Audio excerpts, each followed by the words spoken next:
Johnny Carson controlled late-night TV with a strong hand behind his friendly smile.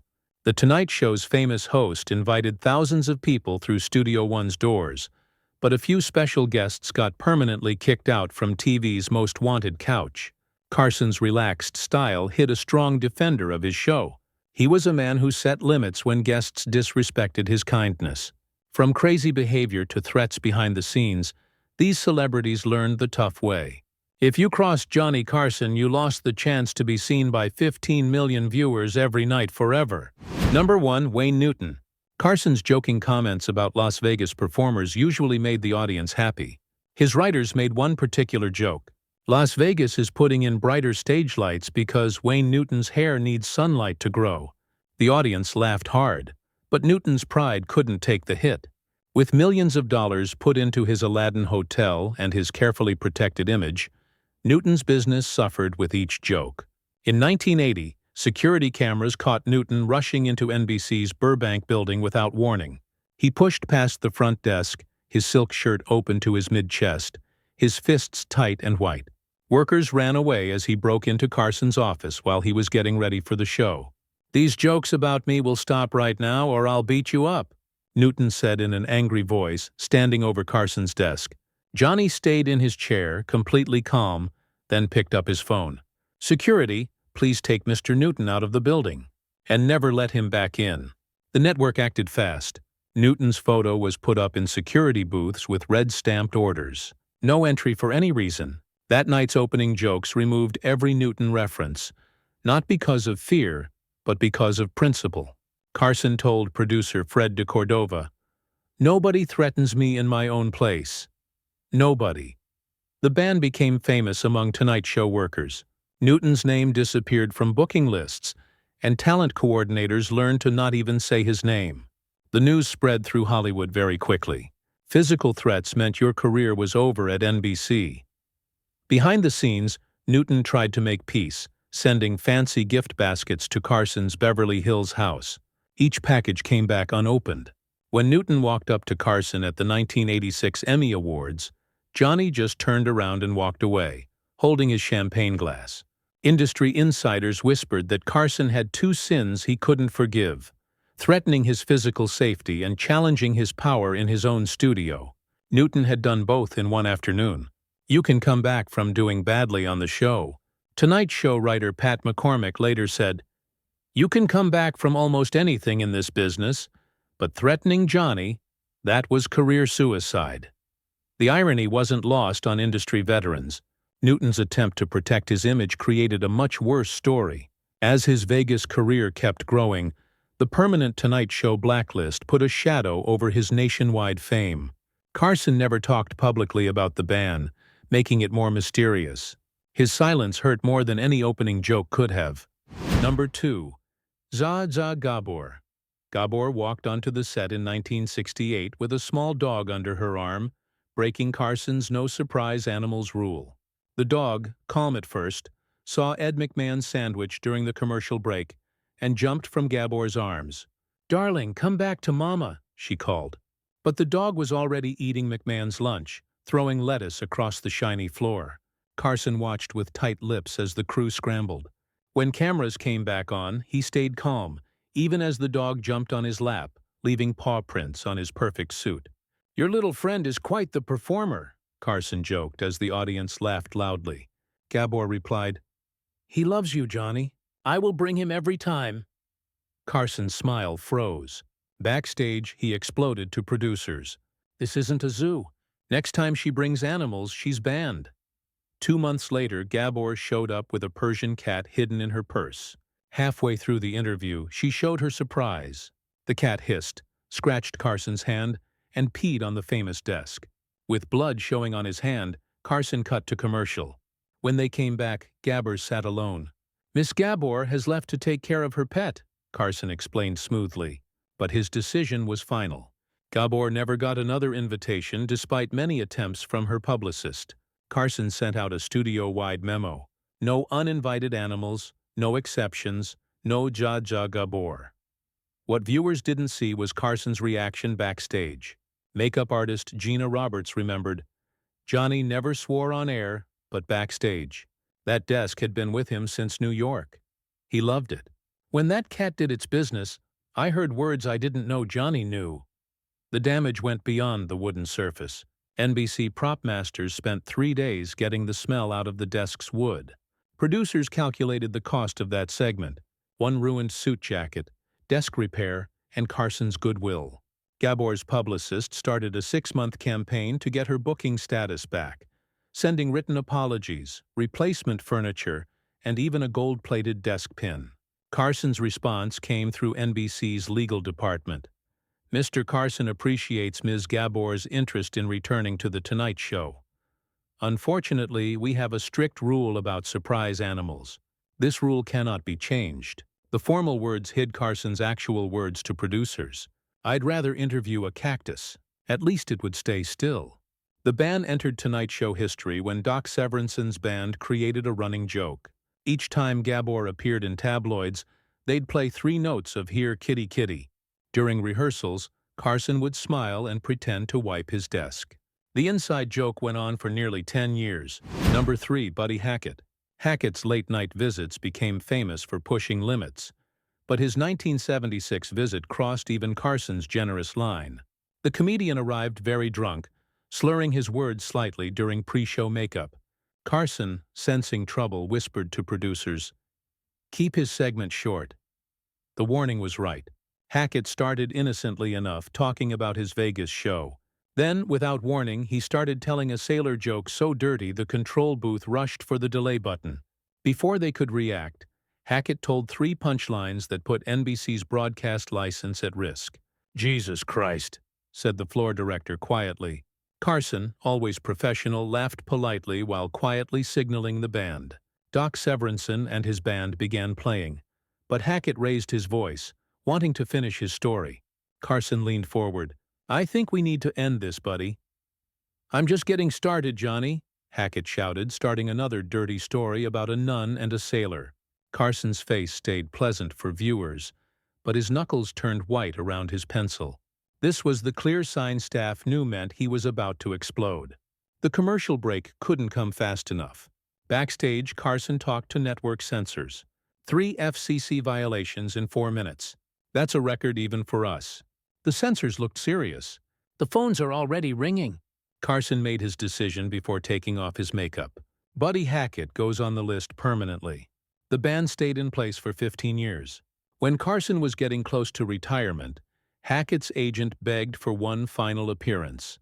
Jonny's response was simply, "Some bombs can't be fixed twice."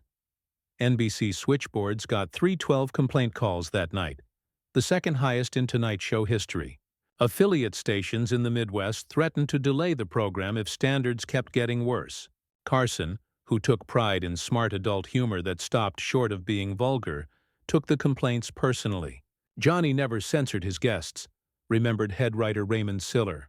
He believed in creative freedom, but Buddy crossed into territory that wasn't just pushing boundaries. It was exploding them. The situation got worse when newspapers reported Hackett's drunk performance. Sponsors wanted explanations, and NBC executives called emergency meetings. Carson, who usually avoided network politics, made a rare appearance at the conference table. "Gentlemen," he began, "I've hosted this show for 14 years without incident. Last night wasn't a mistake. It was a complete breakdown. Mr. Hackett won't return during my time here." The word tenure made every executive in the room go silent. Carson's contract negotiations were coming up, and his power was absolute. If banning Hackett kept Carson's relationship with NBC good, the comedian would stay banned. Hackett learned about his exile through Hollywood channels. At first he didn't care, but his attitude changed when later bookings on Merv Griffin and Mike Douglas appeared while Tonight Show invitations disappeared. His manager's calls to NBC got polite excuses. "We're booked solid through next quarter." The pattern continued until Hackett finally understood his Tonight Show career had ended. Number 4, Frank Sinatra. Sinatra's 1975 booking came with a 3-page contract that made eyebrows raise throughout Studio One. Among the demands, approval of all questions before the show, camera angles only from his good side, and the rule that Carson must stand up when Sinatra entered. Producer Fred de Cordova brought the list to Carson, who looked at it quietly, then dropped it in his trash can. "Tell Frank we're happy to have him without conditions." Sinatra's team objected but finally agreed to a compromise. No pre-approved questions, but Carson would look at topics beforehand. The appearance seemed ready until rehearsal when Sinatra's manager interrupted Carson's opening jokes practice. "Mr. Sinatra would like to enter from stage left, not right." Carson looked up from his cards. "We always bring guests from the right. The cameras are set up that way. Mr. Sinatra insists." Carson set down his pencil. "Does Mr. Sinatra run this show now?" The fight got worse when Sinatra himself arrived, demanding Carson's dressing room be emptied for his use. Johnny's patience ran out. "This isn't the Sands and I'm not opening for him," Carson told producers. "Either he plays by our rules or he doesn't play." Sinatra left without appearing, his group following behind him.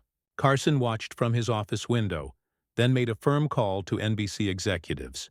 "The Tonight Show doesn't give in to divas, even legendary ones." Sinatra never got another invitation. Years later, when asked about the ban, Carson simply replied, "Some stars forget that television needs teamwork, not a coronation." What made the Sinatra situation especially uncomfortable was the history between the two men. Carson admired Sinatra as a performer, often calling him the perfect example of showmanship. Photos in Carson's office showed the two men playing golf together in Palm Springs during the 1960s. The friendship, however, couldn't beat professional principles. Studio coordinator Michael Berry saw the fight between Carson's team and Sinatra's group. Frank brought 8 people, bodyguards, managers, even a personal lighting director. They started moving our set around without permission. When Fred de Cordova objected, one of Frank's guys said, "Do you know who he is?" Fred replied, "Do you know whose show this is?" The encounter showed the crash between old Hollywood, where stars made the rules in television's organized environment. Sinatra, used to respect in nightclubs and recording studios, misjudged Carson's power inside NBC's system. Jonny might have looked friendly on camera, but his professional limits were solid as iron. Carson's decision shocked network executives who wanted Sinatra's rating power. They tried to mediate, suggesting Carson think again. His response became legend among NBC staff. "I'll meet Frank halfway. He can approve his own questions on someone else's show." The fight created waves throughout the entertainment industry. Stars with reputations for difficult behavior got pre-appearance warnings from their management. "Don't pull a Sinatra." The phrase became Hollywood talk as shorthand for career-damaging pride. Number 5. Shelley Winters. Winters first appeared on Tonight in 1965. She charmed viewers with Hollywood stories. By 1978, her return visits became increasingly problematic as she developed a habit Carson couldn't tolerate, interrupting other guests. During a panel segment with Richard Pryor and Angie Dickinson, Winters kept redirecting the conversation to herself. When Pryor started describing a new film project, Winters cut in. "That reminds me of when I worked with Montgomery Clift." Carson tried gentle redirection. "We'll get back to you, Shell, but let's hear Richard finish." Winters continued anyway. "Monty told me directors just don't understand actors today." Carson's pencil tapped quickly against his desk, his silent signal of growing anger. By the third interruption, even the audience got restless. During the commercial, Carson whispered something to Winters, who nodded like she was sorry. The piece lasted exactly 30 seconds. When Dickinson described a challenging scene from her latest project, Winters interrupted again. "I won an Oscar for a scene just like that." Carson's patience broke. "Yes, you've mentioned your Oscar 4 times tonight. I believe we're all aware of it." The audience gasped. Winters's face turned bright red. The rest of the segment went on in awkward starts and stops. As credits rolled, Carson walked off set without his usual goodbyes to guests. The next morning, he called the booking department. Shelley Winters gets removed from rotation. "I won't host the Shell Show disguised as The Tonight Show." Her name never appeared on the guest list again. When asked years later about repeat guests, Carson responded mysteriously, "The best conversationalists know when to listen." The Tonight Show staff had nicknamed Winters the conversation steamroller long before her final appearance. Her interruptions weren't just annoying. They destroyed the rhythm Carson carefully built. Segment producer Jeff Sotkin recalled, Jonny directed conversations like symphonies. He knew exactly when to let guests shine and when to redirect. Shelley wasn't just playing her own instrument. She was crashing cymbals during everyone else's solos. The tension went beyond that final broadcast. Audience coordinator Betty Talmadge remembered Jonny normally visited guests in their dressing rooms after difficult segments, smoothing things over. With Shell, he just walked straight to his office and shut the door. That's when we knew she wasn't coming back. Winters apparently stayed unaware of her exile's permanence. Her publicist kept submitting appearance requests tied to film releases and book publications. Each got the same response. Ms. Winters doesn't align with our current booking needs. Only after 6 rejected attempts did Winters reportedly understand her Tonight Show career had ended. The situation created an unexpected industry ripple effect. Talk show producers began checking guests for Winters syndrome, the tendency to take over the conversation no matter what the format. Green room instructions at competing programs included specific guidelines. This is a panel discussion. All guests get equal time. Talent coordinators credited Carson with setting a standard that helped the entire industry. Number 6. Charles Grodin. Grodin's first appearances showed off his deadpan comedy, purposely annoying Carson with fake hostility. The bit worked great. Audiences enjoyed the tension, and Carson liked the change from standard celebrity promotion. "You seem particularly unprepared tonight," Grodin poked during a 1977 visit. Carson played along. "And yet I still make more than you." The dynamic changed dramatically in 1990, when Grodin arrived truly angry about a critical review Carson had given his latest film. What started as their usual routine quickly turned sour. "Do you actually watch the movies you criticize?" Grodin snapped, veins showing in his neck. Carson's smile tightened. "Do you actually rehearse the movies you make?" The audience's nervous laughter couldn't hide the real tension. Grodin pushed harder. 15 years in this chair, and you still can't conduct a decent interview." Carson's eyes narrowed. 30 years in Hollywood and you're still in supporting roles." The gloves were off. Grodin started a criticism of Carson's interview technique while Jonny pulled back into cold silence, pencil snapping between his fingers. When the segment thankfully ended, Carson didn't shake Grodin's hand, an unprecedented break from his hosting routine. Backstage producer Peter LaSalle found Carson angry. "That wasn't a bit. He came attacking me." "We should cancel tomorrow's booking," LaSalle suggested. "Cancel all of them," Carson replied. "Forever." Studio executives put the ban in place immediately. Grodin discovered his exile when later booking requests met silence. The lesson echoed throughout the industry. Carson could take a joke, but real disrespect earned permanent banishment. What complicated the Grodin situation was the history of playful fighting between the two men. Viewers had come to expect their verbal sparring. Grodin playing the critic, Carson the calm host. The formula worked because both men understood the unspoken boundaries. That night, Grodin crossed from performance into real hostility. The audience couldn't really tell the difference, recalled director Bobby Quinn, but Jonny could. There's teasing for entertainment, and there's trying to embarrass someone on their own show. Grodin crossed that line. Carson's usual post-show routine included reviewing noteworthy segments with producers. That night he skipped the session completely, going to his office with a scotch, a behavior staff knew meant extreme anger. By morning, Carson had created a new studio policy. Guests who made personal attacks during interviews wouldn't return. Grodin initially believed the booking silence was temporary. His manager made inquiries, getting unclear responses.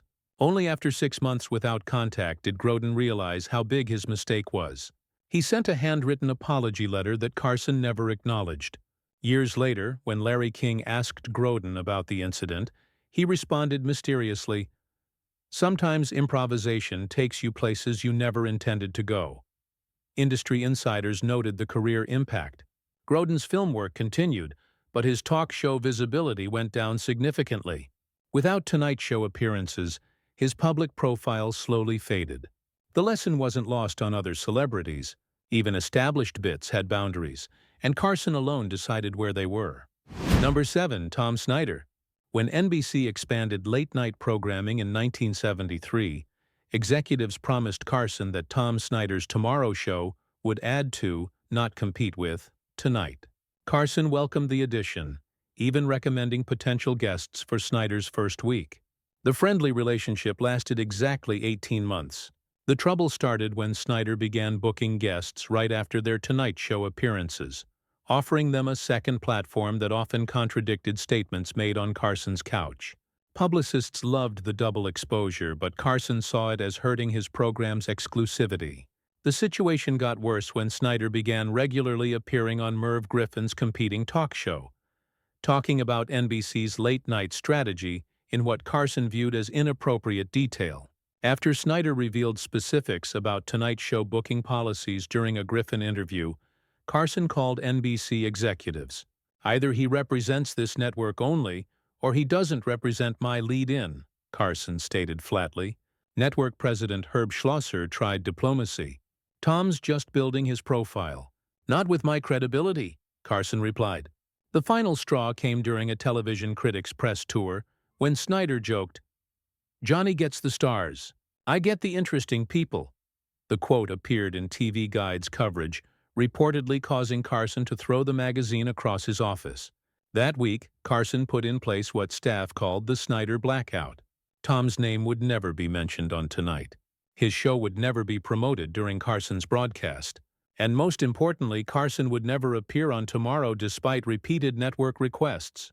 The ban created awkward programming continuity. NBC's late-night block featured Carson smoothly transitioning to Snyder without acknowledgement, as though Tomorrow appeared from thin air rather than network planning.